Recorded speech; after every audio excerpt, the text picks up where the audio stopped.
Tá Bréagáin nó mBailiú agus sportlan na bhana I letir mór, le iad a bhronna cóp Galway a hacíonn le tailig atá strachailt.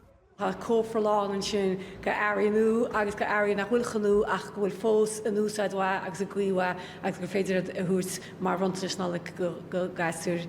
Tá daltaí Scoil Náisiúnta Chiardaní a carú leis a bheachtas agus Bréagáin tu isteachacha le iad a thuairt chomh leis an sportlan. sé tábhachtach go mbeidh Bréagáin na daoine nach mór an Bréagáin go so bhí siad sásta. Bé na próisí sásta leis na Bréagáin mar go rá mór an. Bí na próistí an sásta le na Bréagáin, mu am tú go léad opsó bé golóir bhís an spríomh golóir agus bé sin an bheith rint. Tá an sásta mar tá gur tuaircúna go daoine eile.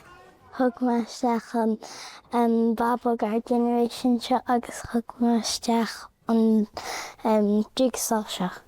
Tá Bréagáin ó mBailiú ag an sportlan go dtíon tarna láideag de bhína nolag, agus brunnig an charnacht cóp Galway na bruntan na sí ar chlíne óga rimis na nolag.